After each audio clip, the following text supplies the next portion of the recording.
Zenoti presents Growth Diaries, the fascinating stories behind the best brands in beauty, wellness, and fitness. Hosted by Sudhir Koneru.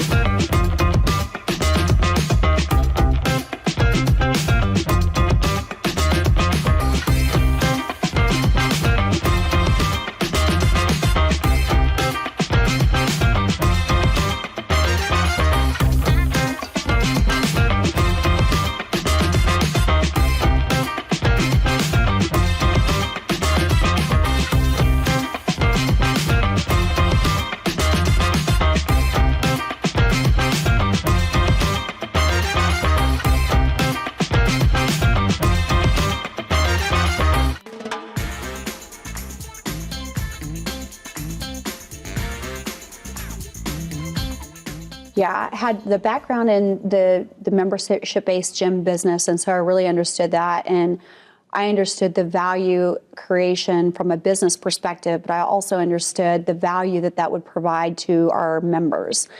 If we could forecast our sales, we would be able to manage our P&Ls easier. We'd be able to manage scheduling based on the number of members that we had. We would eventually be able to reduce our marketing costs because as we had memberships grow, we would have repeat customers, and it would help us more easily recruit and retain therapists who knew that they would be busy, that they'd have a schedule every day, they wouldn't be waiting around. So there was a lot about it that made a whole lot of sense. Cool. So it's like you were definitely one of the first few pioneers in doing membership in the massage and spa and salon side. I know gyms have always had it, but the services side didn't have it. Just today I was talking to someone else who was running a barbershop with a membership business, and they mentioned one of the big benefits is what you said, which is their staff know there's a book of business every month that are people going to come in, and so you're a steady income kind of thing, which people miss. People are more focused on the valuation of the business, but also the staff benefits in working at a membership-oriented business. There's staff benefits, there's member benefits, right, and there are business benefits. It just makes sense. Yeah. And I will say that in all these years, and I guess you're right, I didn't even think about the fact that we were probably one of the first ones outside of gyms. I'm sure we were. I would love to know actually where we fell in with that. I'm sure there were some one-offs, but membership-based wellness was not really a thing then other than fitness centers. And now I'm curious. So I want to check in on that.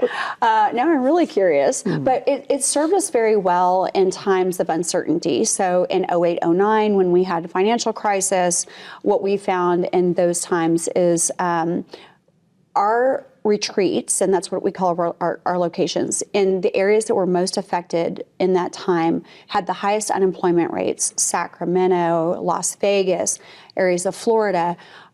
Our retreats excelled. And it's because in times like that, people are either going to go to really healthy things or not so healthy things. And we provided a healthy thing that was very affordable and also something that people really love and desire to do. You know, some people love fitness and going to the gym, some people don't. But there's not too many people who wouldn't love to lay on a massage table for an hour or so and pay for that. So we found that to serve us very, very well during that time. And we found the membership-based model to serve us very well during the COVID period as well. So even during closures, we still had a very strong business model because we had membership dues that were still coming in, and our model allows for the members to roll over any credits that they may have for services. And so instead of canceling, we retained their membership, and they flooded in the doors as soon as the doors opened. And we just we needed more therapists to take care of them. So that was a really good problem to have. So membership model is, for a lot of reasons, is a great way to build a business. Well, the interesting thing is day one, we understood that there was a massive opportunity to have memberships for nail salons that did not really exist at the time of opening. And we did try to roll it out when we first opened. We were on a different booking software that just didn't have the capabilities that we needed, the intelligence, the tracking, the analytics, like all of the very, very important back-end information. And so we actually turned it off as a brand and stopped memberships for a long time. And for us, our customer, once we get our customer in our door, they're not going to leave, because we know that we provide the cleanest, the safest, the best service for every single person that comes in our door. And so they're asking us, why isn't there a membership program? I come here all the time. Like, what does it look like from a loyalty perspective? And so for us, we really knew it was important to have a membership program, but equally important to do it right and to have the right tools and things in place in order to support all sides of the membership program, because it really is, it's a beast when you start going with it. And operationally, just making sure things were really buttoned up. And now we have it, and people are obsessed with it. It's a great part of our business. And we actually just rolled out a new membership last week, I think, or 2 weeks ago, called the Self-Care Stash, and it's been a massive hit. So we're constantly thinking, what can we do different? What do our guests want? What's going to add value and ease to our team members from even a checkout process? And memberships really fit all those boxes. Yeah, I like that. And I think I totally agree. Asking the right questions in a forum when you don't know the answers is an important element of exhibiting confidence, just asking the questions in the right format. Yeah. So why should a guest choose Blow Dry Bar for their service? We're the best. Our franchisees and their teams are the best. We really do have a commitment to continual improvement. So when they come to us, they're going to get the best quality service with the best products being used. Our bars are beautiful. There's a wonderful dynamic in bar. We're so proud of our Net Promoter Score and our customer reviews. We know that our customers love the experience there. So for all those reasons, and we have a wonderful membership program that helps them save money. And so did you have memberships from the very beginning, or when did you explore and experiment with memberships, even with Skin Oasis or later? Yep, I've always had memberships right from day one. So at Skin Oasis, again, I never did any advertising. Back in the day, Groupon was very popular. So I started with a Groupon, and I was barely making any money off of Groupon. So I tried to keep my membership real low so that it wasn't too much of a change for them. And it worked. Almost every single person signed up, and then slowly I incrementally would increase it. But again, it was the word of mouth. It was, people loved it. They would tell somebody. We stopped doing Groupons and everything. But yeah, the membership was always from day one, because it worked really well for us.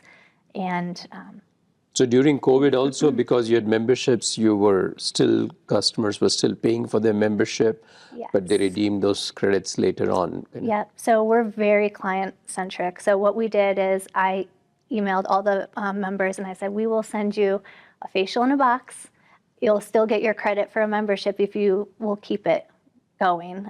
And then that's what we did. We would send them facials in a box. They loved it. We shipped them out. I mean, we shipped them to every single state in the United States. They were sending them to nurses in New York, and I put in a little want a franchise, that type of thing in all the boxes. But yeah, I don't think we barely lost any members during that time. And then, of course, when we reopened, some people didn't want to come back. We're open concept. It was steam going from one client to it was the worst case scenario for an open concept spa, but we got through it just fine. And then, of course, some people would have 10 credits maybe, and then be like, can I have a party now? Absolutely. You spent the money and you stayed with us. Cool. And typically, what % of your revenue comes from memberships, and how do I'm assuming there's certain levels at which the store becomes safe to operate from a financials perspective once you've achieved a certain member level, etc. Yep. So all the because everyone's in such different stages right now. If you look at our more established locations, their memberships can be quite high. Our best is probably a 75%, I would say, and then others a little bit less than that. And then a newer location, of course, they just haven't had the time to build that up. The first year, I try to prep every owner that first year is critical. And once you get through there, it's much, much better. And we keep our overhead as low as we possibly can.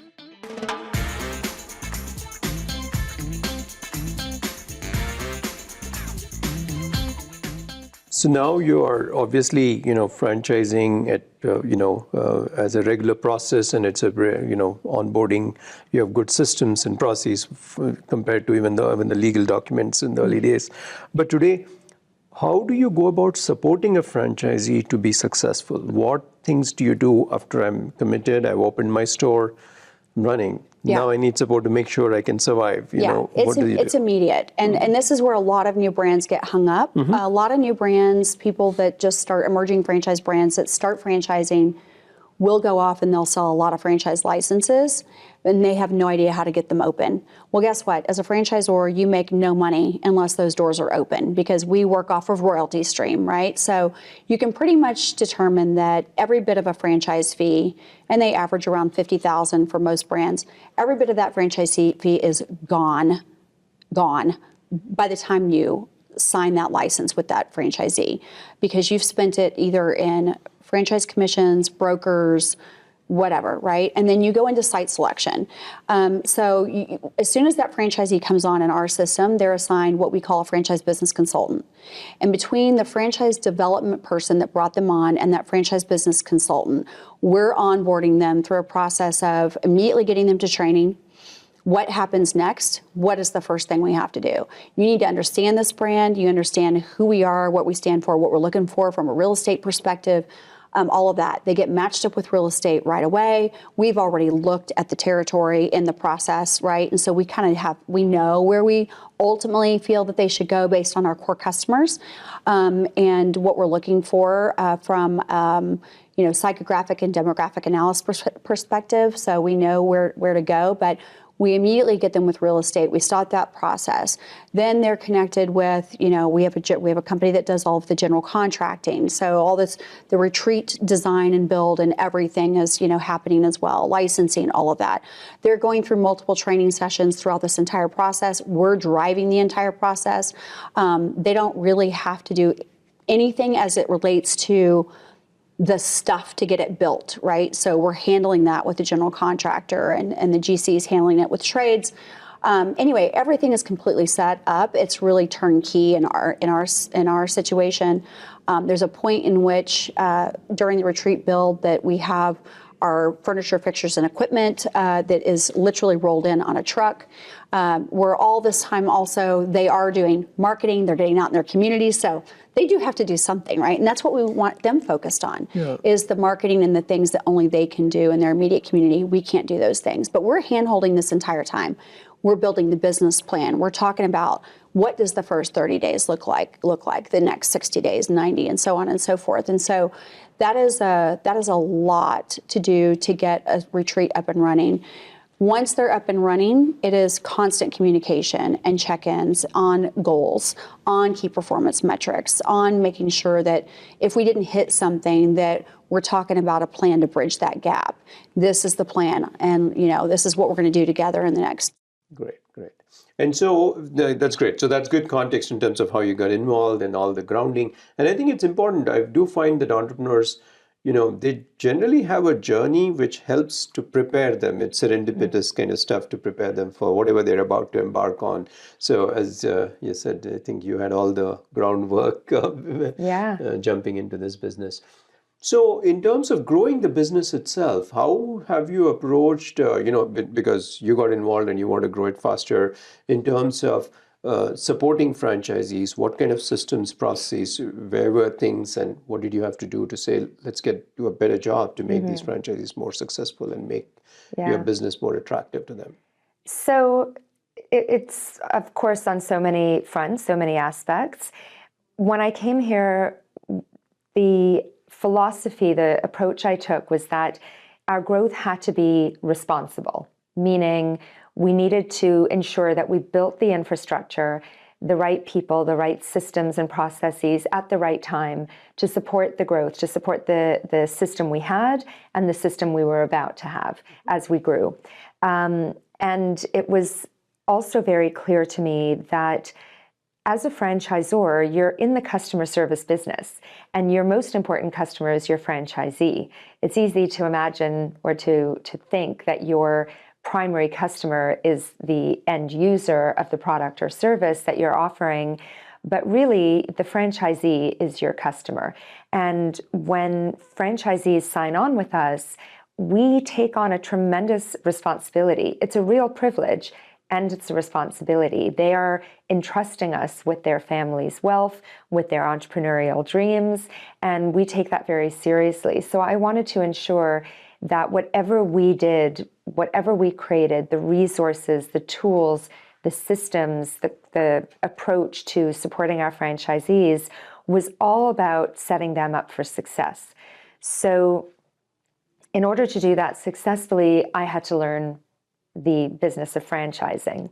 I was able to learn from our team, from my husband and his experience. Even though he wasn't day to day, he knew a lot about franchising and the industry. And then I started to seek mentors, the same as I did when I was in fundraising. I sought out mentors who were professional fundraisers. I hired even young junior people from my team who had experience elsewhere that we could learn from. So we took a similar approach here. And then it was really about building out those systems over time. But we needed to ensure that we understood the needs of our franchisees. So creating a culture and dynamic that really encouraged and facilitated that dialogue. We needed to hear from our franchisees. What was working for them? What were the best practices that one had implemented in their bar that we could package up as a system best practice and share with the rest of the team or the rest of the system? What were the challenges they were having? What were the areas of opportunity that they were seeing? So it really had to be about collaboration and dialogue.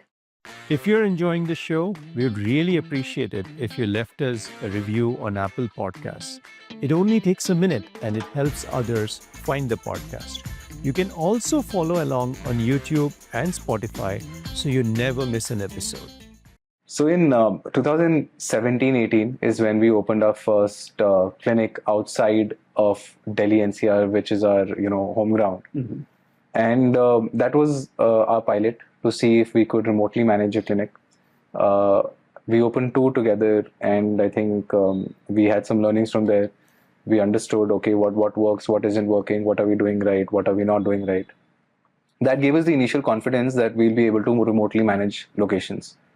From there, we organically grew to around 2022 before this acquisition, where we acquired around 27 clinics to become approximately 50 today. These 27 locations, I think we had the belief, one, that we'll be able to integrate them to our systems. The second belief we had was that our systems work. If our systems are followed, that would lead to a positive outcome. But yes, we had to build our team. Before we did that, all of us, I think, worked a little bit of overtime also, because we were always short of hands to help us with the integration. And all the systems, the LMS, then I think one other system that we implemented was that we do operational audits. And we use a software where there is this checklist uploaded, and the auditor has to then click pictures and upload them. And we generally try and reach out to every process essentially in that audit. So it's about a series of 6 to 7 audits that we want to do monthly. We made a special task force in-house, which we call the takeover force. And we would have a team go out to and sit in that clinic, at least a person for the first 5-6 days, handhold the existing staff. But yes, I think the journey is still continuing. We are still, the culture integration is something that we're trying to work hard on, because that, I think, it will take time. The process integration can happen first, but culturally it does take time. I think I feel so proud of our brand for how we support our franchisees. Quite often we hear in the franchise world, oh, I've never even seen anyone from headquarters, or I don't know, like the support aspect. They'll sell you on buying a business and then there's no follow through. I really pride ourselves on the support that we offer. So, from signing, you have weekly calls with our COO. She walks you through how to open a business. Many of our franchisees have never opened a business, from incorporating to negotiating your lease, picking your space, all of those things. Then we help you with your build out, any contractor questions, we support you through those. Before you open your doors, we send a team to your store. We train all of your first fleet of magicians, we call ourselves, and front of house staff. So we're really setting you up for success. No one cannot giggle when I say magicians. I know. And so we support you. We're there for a week. We're holding your hand. We're making sure that you're getting set up. And then after you've been running for a while, we send someone back once a month for 2 months to check in on you, do staff, or help you with staff reviews. And then you have weekly calls with our franchise business coach. On top of that, we send out a KPI report, which we pull from Zenoti. So we send weekly, every Monday, everyone gets a report, total sales, laser percentage, what are key performance indicators that are important for us to watch, new customers through the door, client retention. And we share everybody's numbers from all 18 locations to everybody. We're a fully transparent company. We believe that that's why you're in a franchise. We can support each other. If, Uptown did $20,000 in laser sales, I'm probably going to want to know how the heck they did that last week. So, we put those numbers in there to go, reach out to each other and lean on each other. Did you do a flash sale? How did you get that, those new customers through the door, what have you? So. And then my favorite part of our support is every month we do a meeting with everybody in the system. All of our franchisees, managers are invited as well, the whole headquarters team. And we send out a form before that we ask everyone to bring a win, a struggle, and a great idea. And then we say, and we can open up the mic if you want to take the mic as well. We've gotten some of our greatest ideas from these meetings. I facilitate it. The struggles, if someone's got staffing struggles or something, then we bring it up on the call and we open it up so that other people, chances are, Sudhir, if at your store you've had a struggle, one of the other 18 stores probably has had that struggle, and we can help coach you through it. So we do that every month, and it's a really fun call to get everybody, see everyone's face and get them all together.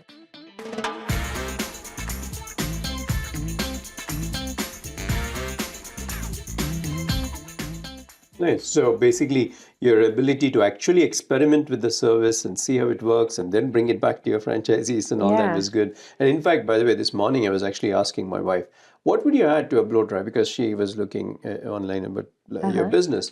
And then she kind of herself, before she realized your makeup, she said, maybe makeup I would add, kind of, so because it was like so long, it felt like it might go with the business footprint. Exactly. And it's interesting that you're also exploring not just retail of what you use in the store, but other things which might resonate with your customer, because your franchisee benefits in the sense you're making them more robust in terms of revenue and all that.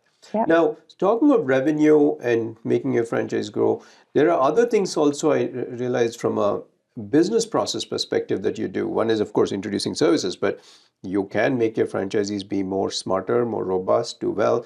And you have a fairly transparent system of tracking, and you have this rewards process called the Bestie Rewards for your thing. I love the word. And the way you've branded them. And then you're very transparent with all the metrics. So people, and how has it helped the franchisees to make more money? Maybe you should share that, because people don't think that might help them make more money. So So as we came out of the pandemic and had the opportunity for a strategic reset, we decided that it was very important that we become a data-driven, performance-driven organization. And we started investing in data tools beyond what was available to us through the booking software POS system that we use in BAR. And we started doing our own secure data extract and manipulating the data. And it really gave us the ability to very clearly identify KPIs and targets and benchmarks for our franchisees. And then we started publishing results. And at first we were reluctant because, these are private businesses in a way, and we weren't sure how our franchisees would feel about having their results published. But we came to understand that the sharing of the data really drove success in our system and continues to do so for a few reasons. For one thing, it enables our franchisees to understand what the potential was for them across different metrics. So often our franchisees who were new would say, well, how am I doing? Should I be doing better? Could I be doing better? And we didn't have good answers or weren't able to present that to them in a clear, concise way. And so being able to share data helps our franchisees see what the potential is for them. And then it helps them measure their current success against those benchmarks. So now every week our franchise business coaches share an email that talks about the month-to-date results across a number of benchmarks. And every month we publish out the system benchmarks. And so there's a lot of celebrating, a lot of recognition. Our franchisees have come to wait for those data releases. Sometimes they'll reach out to their franchise business coach and say, hey, when's the weekly email coming? Or why haven't you sent out the monthly results yet? And then some of our franchisees are even sharing the results with their teams. So their teams are saying, did we make the top 10 this month? And they're using that to inform their strategic planning. They're using that to set goals for their businesses, for their individual team members. And so that data sharing is really fueling success. And it's changed the nature of the conversations we have with our franchisees. And so, of course, taking care of employees is an important element. And the other thing, from what I could make out, if you're willing to share more detail and color on it, is, how do you actually track and reward employee performance? What are the metrics for you personally that decide that? So we have this whole structure. It's not called this, but we've kind of internally called Path to Growth. And it's a tool that we've put together that looks at utilization, their reviews from their customers, so at an individual level.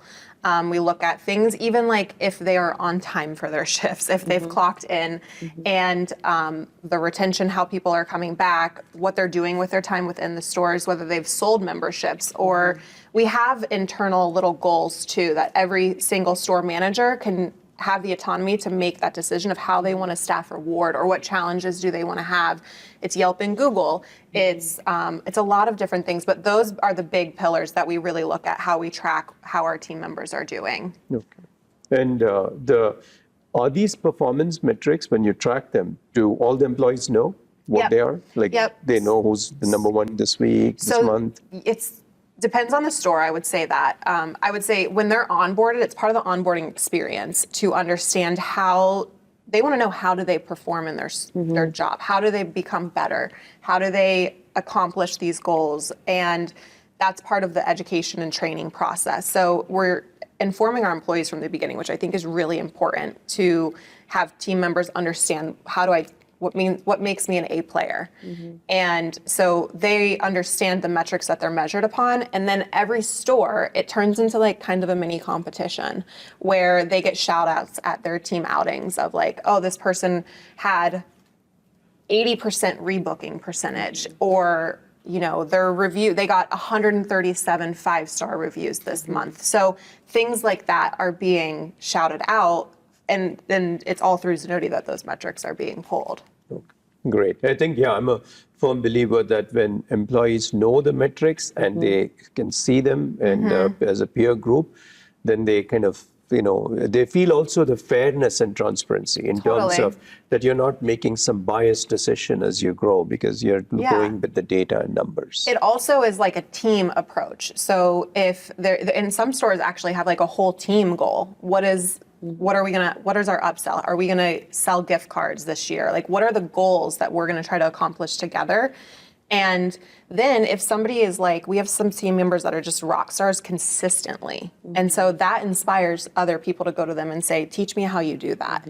So it becomes like peer-to-peer coaching a lot of times, which I think is really impactful too. My go-to metric always is the number of visits, the number of guest visits that a clinic is getting. What I figured out is that around 300 guest visits a month, it is stable, it can function on its own, it can live its individual life. But before 300 visits a month, I need to support that clinic with marketing, I need to support the processes, etc., etc. And to do that, to get to 300 visits, what we are trying to do is we are trying to essentially, for example, for treatments, which I know that there is a next session coming up, for some treatments it will be 20 days after, for some it will be 1 month after. We tend to add these guests in the Zenoti waitlist at the time they consume their appointment. And for a day, maybe 20 days after, 30 days after, and the admin department of the clinic, the front office, will reach out to these clinics on that day, to reach out to these clients on that day, and ask them for the next appointment. We share regular data with them, and we call this our drop-off data. Because customers who have been consuming our service but have paused or have stopped coming to us or have not consumed this service. So one, this helps us deliver treatment results.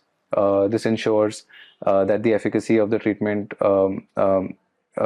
is how it should be. And of course, then with more visits, that ensures that we also get better customer satisfaction if we have better customer results. Cool. Great. So I guess you do have very well-defined key performance metrics once they're open, and how you expect them to trend in the first 6 months for a typical thing, so you can guide them whether they're on track or not. Yeah, I mean, so when they're off track, we guide them to training resources. We might actually send somebody from operations in. We might do an online course with them personally, or we'll have them go to online courses, but we might do a Zoom. But we're always looking for, so, you know, because we're a membership-based business, a key performance metric for us, of course, is membership conversion. So non-member to member, how well are we converting? Sometimes we'll have a retreat open with 800 prospects. But they've got maybe 10% conversion rate. You know, that's not good. So what's happening there? And we have to look at schedules. Are we booking too many people, but without enough front desk people to focus on checking those guests out? So in the beginning stages, if you're driving a lot of traffic, depending on how you're scheduling your therapist, you better have your front desk set up, because every single person that comes out of a room is a prospect. If you are limiting your front desk staff, guess what? They're just going to check them out, and you're not going to be able to take the time. They're not going to take the time to pitch them on the membership. And so you look at your prospects and your membership conversion, you go, oh, what's happening, right? So we're looking at all of those things using the dashboard and Zenoti and other tools that we have to help guide them through the numbers that they should be looking for and the things that they need to adjust to get better in various areas. So it's been so long since I've been in the store where our franchise business coach really helps our franchisees with their staffing. But I know that we do have staff performance reviews. And there's, we've got sheets that they go over. So we help them set goals for themselves. So like product sales, they get commissions on product sales. So, okay, what do you want your sales to be this month? And then how are we going to help you hit that target? Client retention is a huge one. Making sure that they're texting and calling customers that haven't been in 4+ weeks. So pulling on reports on Zenoti, going back through their schedule, seeing who hasn't rebooked, reaching out to them. So I know during the staff reviews, they have a lot of things that they look at to help them. Cool. Yeah. It's nice that you have your providers be actively thinking about reaching out to their customers, as you said, because they probably have a better relationship and they have downtime using that to. If their schedule is not booked up for the day, we encourage that. Go back. Who hasn't been in to see you? Go back 5 weeks. Look at do you see them rebooked? No. Send them a text. You've got your SMS message, and then our managers will often mandate that they reach out to 10 people a day or what have you if their schedule isn't booked. But encouraging them to build their clientele and get people coming back in to see them. Growth Diaries is brought to you by Zenoti.